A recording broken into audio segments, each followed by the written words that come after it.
Why don't you just meet me in the middle? I'm losing my mind just a little. Oh, why don't you just meet me in the middle? The In the middle. middle. Baby, I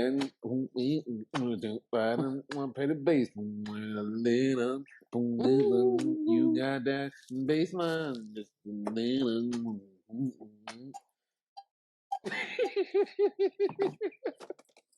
You know what's crazy? Us just singing that little line is gonna get a copyright strike. Copyright strike. You can't even Is sing it? a song. Yeah. The algorithm, the content idea pick it up. Yeah. All these all these TikTokers freaking out because Universal Music Group just basically said like, hey TikTok, you know, you got to pay us more money to keep our music. And TikTok was like, man, y'all can go kick rocks. All the artists been making money off of TikTok. It's all their promotion, and so they muted tons of people's videos. But they probably there's no license agreement between TikTok and Universal Music Group anymore currently. So they shut it all down. Man. So all these signed artists, their music is not available. Taylor Swift, Yeet, Ice Spice, you know, Big Dang. Folk, all of them, bro. You know, Universal Music got all these artists. I haven't So heard of now, Big Folk. There's someone named Big Folk. oh no, hey, that'd be a good name though. I'm Dang, telling you, man. Hey, damn. edit that out. We might want that. Big Hey, Folk. Big Folk, that's a good That's a name, good bro. name, dude. Big Folk. I'll lock that in tomorrow. Keep that, bro. Mm-hmm. Dang. But all those big artists, all those like that's under Universal Music Group got so many artists, and the big ones getting affected. The Weeknd, anybody that's on that under that label, and all the sub labels under. So it's all muted on TikTok. People, upset. Yeah. But yeah, so singing anything is a little dangerous right now. Yeah. What do we want to get into? I don't really want to rehash all we talked about. We'll talk about that later. Yeah, man. We'll say that. It's a day, it's tough days, but I don't anything, bro. I it's fun. Go. Oh, I just think it's hopeful. I think people need to hear that side of it. Like, don't panic. Yeah, I think. Okay, how do you keep people hopeful when a thing is happening to them right now? I think we might be used to that because we've been through it and we used to that feeling. But how do you help people who they're not used to that feeling? You just tell them everything's gonna be okay. How do you do that? Yeah. I think just I think being okay with yourself, like we were talking about the other day, I think that is a very important lesson to learn. I think that was one of the hardest lessons for me to learn. And I got it from being on a job site by myself all the time. As soon as I lost a helper, I was like, dang, this kind of sucks. But then after a while, it's just normal. But think about it. You've been in a corporate world where people are always coming up to you and talking, let's go for drinks at lunch, Yeah, That's man. hard to get out of. When you're by yourself, unemployed, sitting at home, it's lonely. Yeah, I guess that's the plight, though, man. Sometimes I forget. I don't miss anything corporate. I guess I naturally like being by myself, but I think you still gotta. I think you gotta measure that. You gotta know where you sit. You gotta know like what you're naturally inclined to deal with.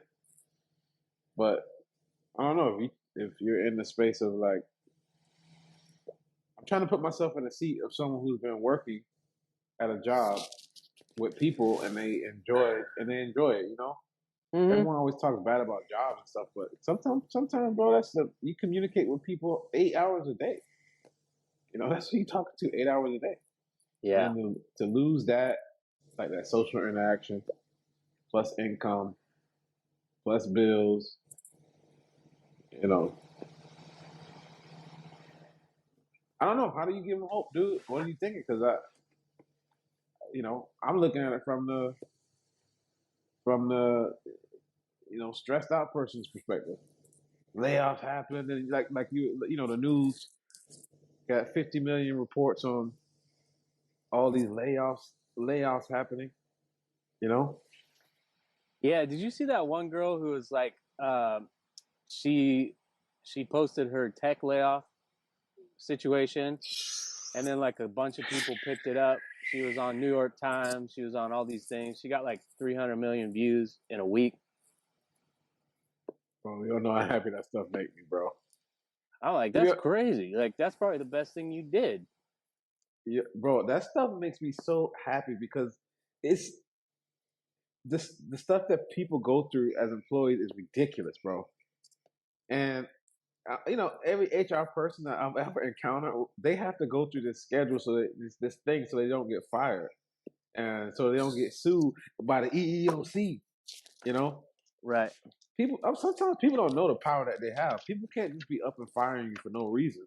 I mean, depending on what state you're in. But yeah, I'm glad she did it. I'm glad she recorded it. I'm glad she said, "What did I do? I just got on." She was like, "I just got on. There was a holiday, and the HR people was trying their hardest. I'm sorry, I'll let you know." I don't know. What do you think? Oh, I thought it was good. I mean, it's good to hear perspective. She got picked up by a lot of podcasts and stuff like that, so I thought it was cool. She went on podcast? Yeah, apparently. I think I might be wrong about that, but it sounded like she was. Well, probably she. I mean, she did interviews and stuff too. I don't know. Yeah, she did. She did interviews, all kinds of things. Um, but she was the only one talking about it, or apparently, a bunch of news sources reached out to her based off of her TikTok video. Yeah, man. She knew it was coming because it just the regimen is the same, and I think like it's funny that companies never update. They're not creative when when they're doing anything with HR. It's kind of the same story. They follow the same timeline. And I know an HR professional going to say we got to follow this because of the law to make sure the company. People don't want to accept that HR's role is not. They don't have your best interest. I don't know how people think that. Their job is to protect the company. I mean, corporation, any company is like that. I mean, me as a small business, if I employ you, I'm sorry, but I would lay you off if I had to. And everybody that I've worked for, I came to that conclusion a long time ago. It's not personal. Sometimes it might be, but most of the time it's not. They would rather keep on employees than lose somebody good. Well, I don't like that feeling, bro. I don't like the feeling of like I guess I still got the sparkly world syndrome where I wish that if I hire somebody, I'm always gonna be able to make sure that their family's taken care of. That's something I wish back in the world. Like, dude, I'm scared of hiring people because of that reason. You gotta know that's the game you're gonna play, and I accept it. I accept it, right? But I would rather, from any point forward, be in a position financially to make sure that I can tell somebody if I have to fire you, you got a year left. Hey man, we're out of money. Your payment for the year is in the account. Things went bad, but you safe. I would rather. I think that would be the most responsible thing a company can do. Well, right? I mean, Microsoft did that. They did. That was one of Bill Gates' strategies. They didn't do that, but one of his strategies was to always have enough in the company for a year of payroll. Yeah, man. I think that's the most responsible thing you can do, bro. How much money should my company hold? That much right there. Yeah. A year of payroll. Yeah.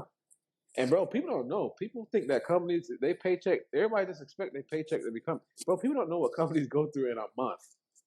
No. You know, they don't understand the fluctuation of accounts, like making sure your payroll's covered, making sure you have all these separate accounts, your merchant account.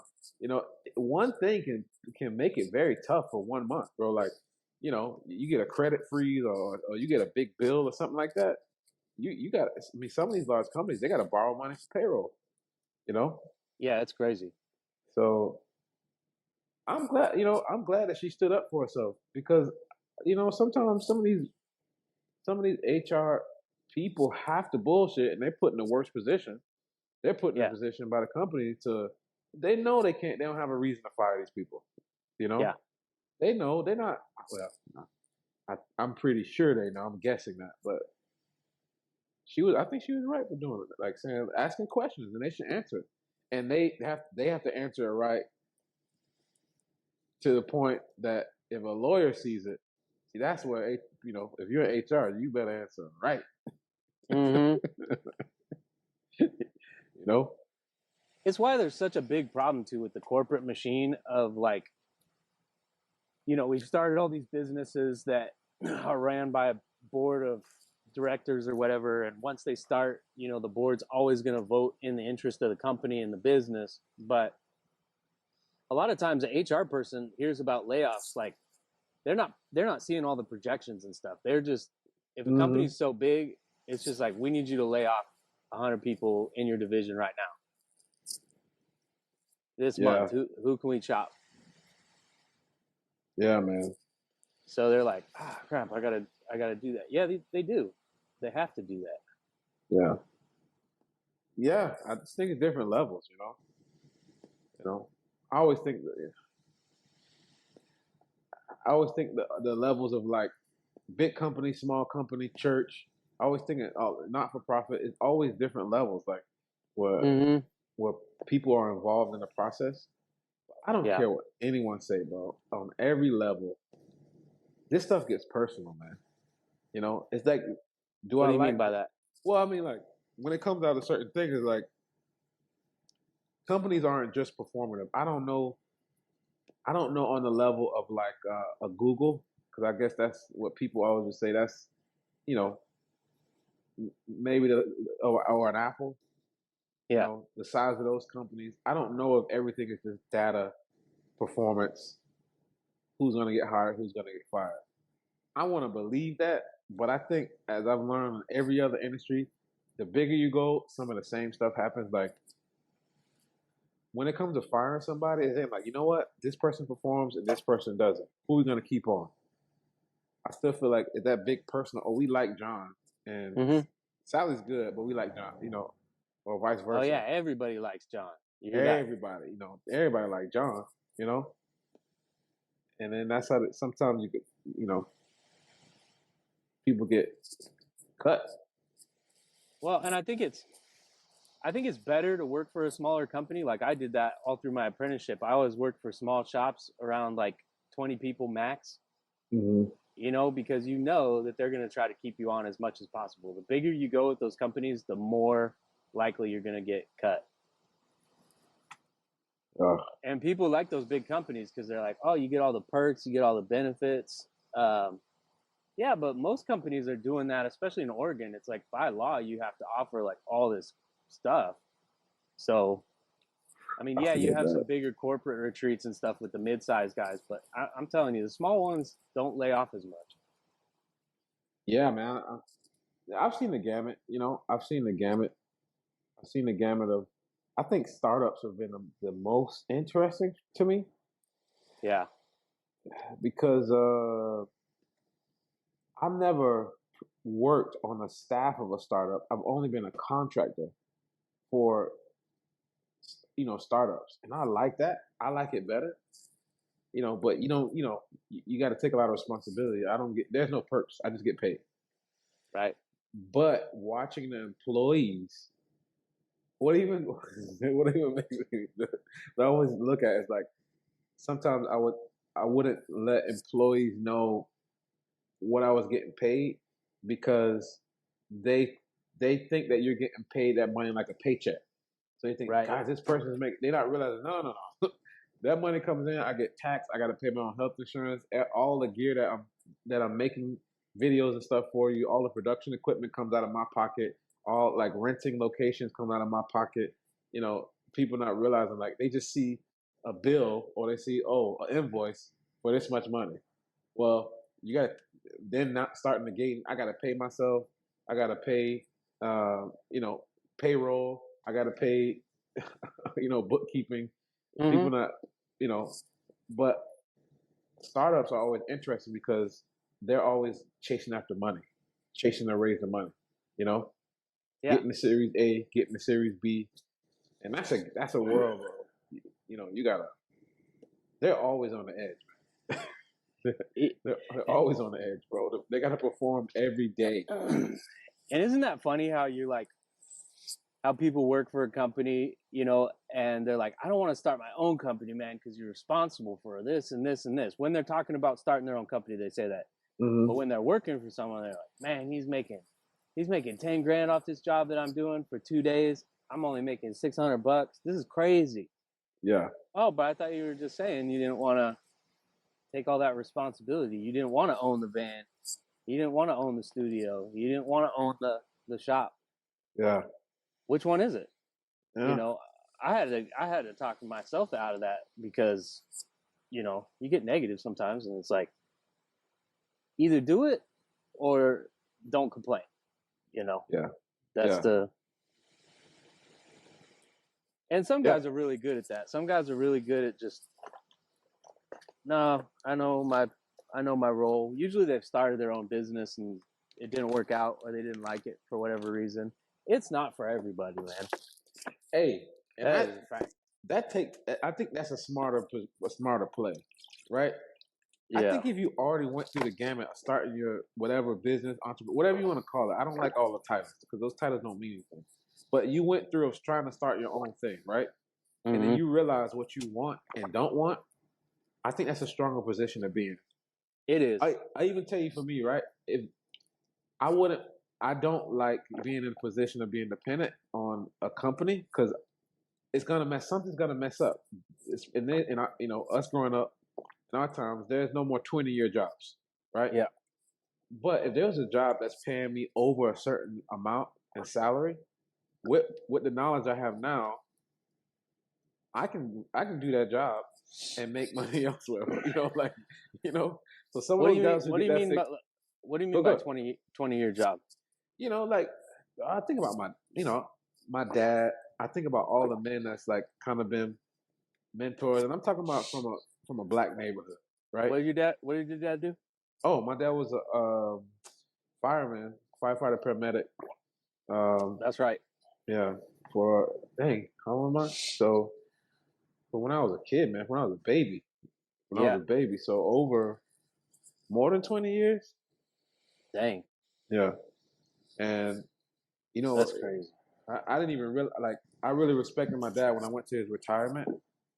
Yeah. And, bro, for the first time I realized, man, my dad had to put up with bullshit. He was in an all Irish setting, bro. Dang. So for him to be respected, I know he had to go through some stuff, work. Bro. Yeah. I know he had to go through some shit, dealing with people and attitudes and mindsets and thoughts. But for people to all say yeah, your dad's a hard worker. He helped me. He saved me when my family's in trouble. All that stuff, dude. I was like, dang, my dad. I didn't realize when I was a kid, but it took me to when I was almost 30. Yeah. We were at the firefighter retirement party to realize but I'm saying those jobs are 20 years, having a job for 20 years, 30 years. Yeah. You don't see that no more, No. I think it's I don't even know. I wonder what the stats are. We need to look it up. What the stats are how long people last at a job. I know the smart ones only last a year. Smart people, they stay at jobs for a year, bro. That was me. Yeah. I was a year here and a year there, and I took some flack for it, but I mean, through my apprenticeship, I had a plan. I'm going to work for this type of industry here. Once I've got that, I'm going into the next industry. I want to learn them all a little bit, because as soon as I journey out, I'm not going to be able to be afforded. Like, I can't say like, yeah, I'm a journeyman. I'm going to run this job and go into some type of electrical work that I don't know what I'm doing. No one's going to afford you. They're going to have an apprentice training you, basically. Mm-hmm. And no one wants that. Mm-hmm. So I did it all: residential, commercial, industrial, control wiring, factories, all of it. The only thing I didn't do was solar panels. That's the only thing. I did phone work, low voltage, TV, internet. Mm-hmm. But yeah, I think it's smart, especially when you're learning your craft, whatever it is that you decide to do. Man, 1 year, 2 years at the most. You know, Yeah. if you want to be an expert, if you just want a job and stack up benefits and that's your strategy, okay, get a 10-year somewhere. But But where's that strategy working? I need to talk to someone. I want to talk to it's people. not. I want to talk to people who that's working for.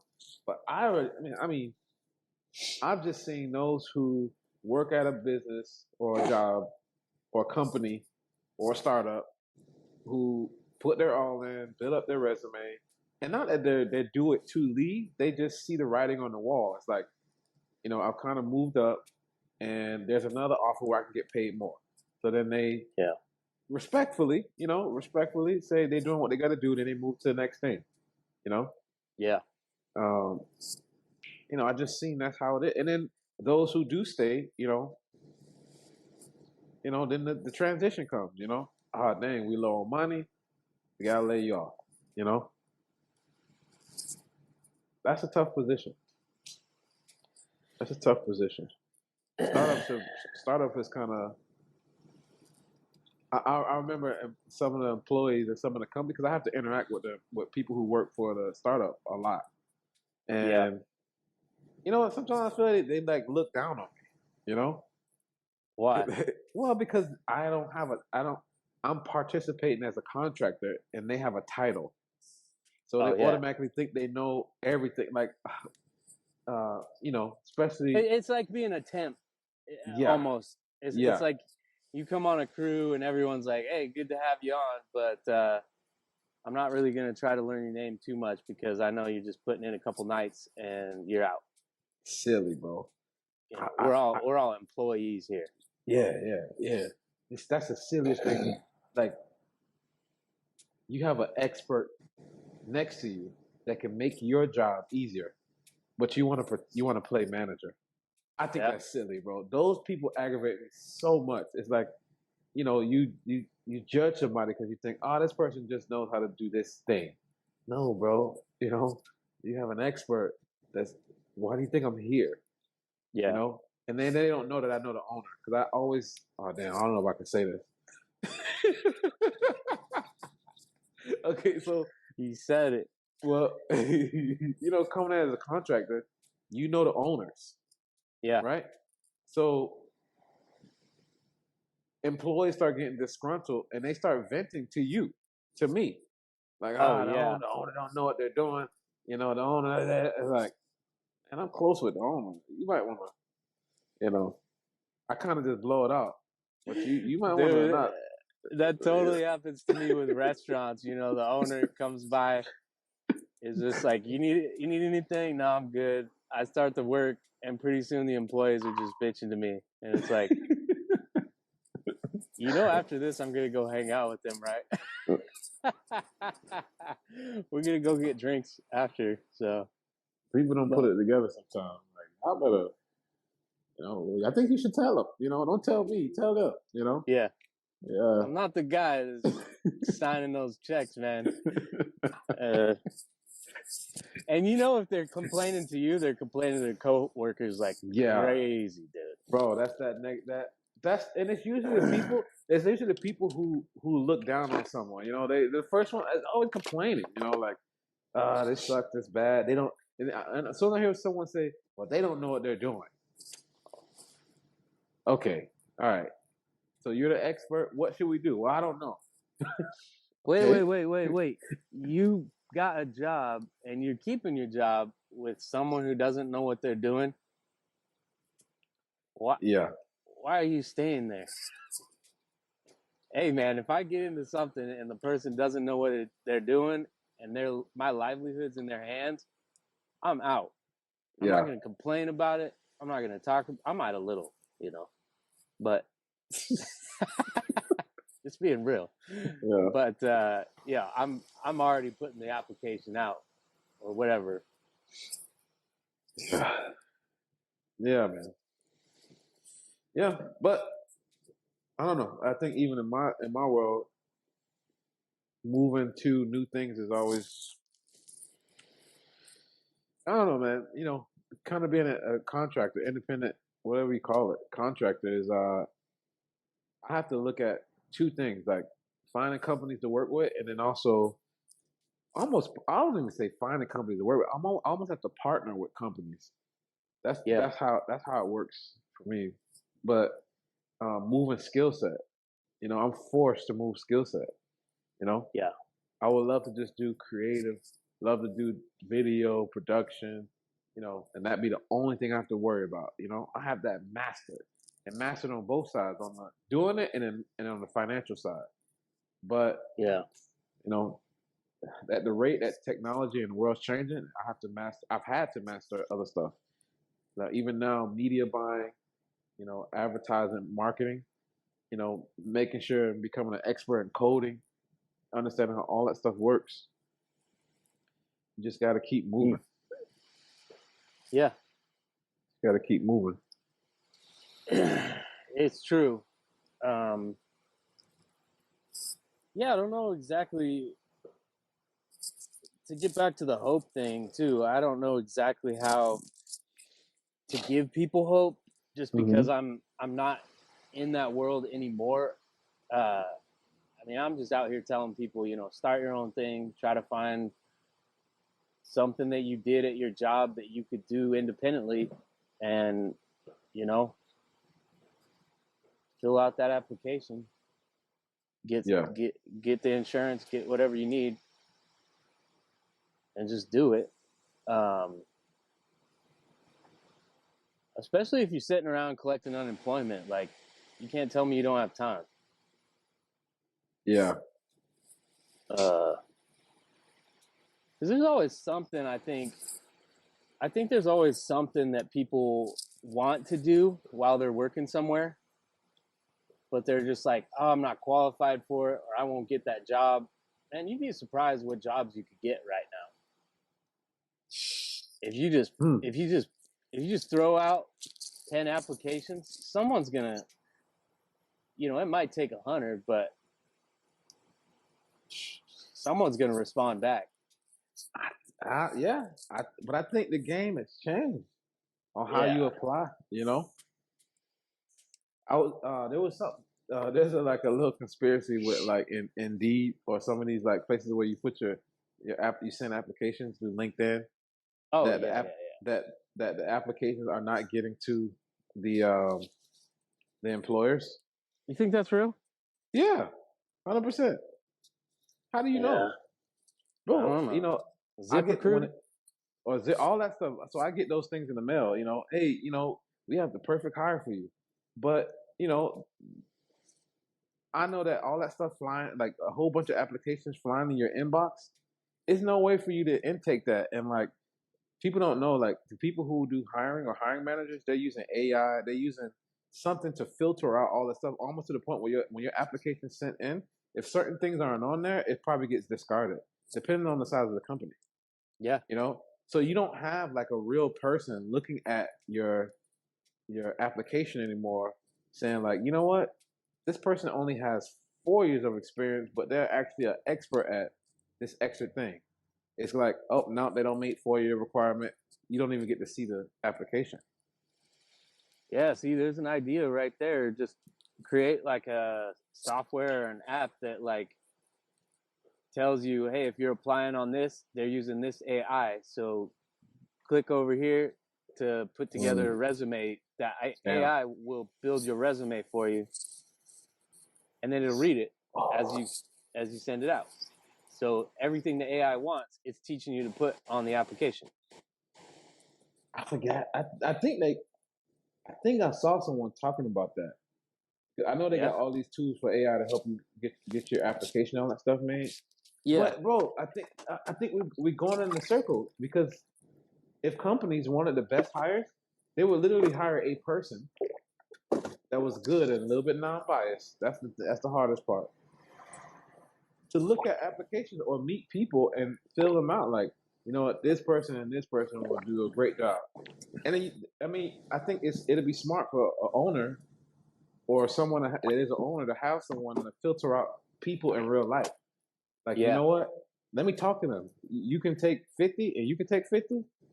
You know, you'll take 50, you'll take 50. Hey, maybe part time, maybe contract. But I think companies don't want to go through that right now.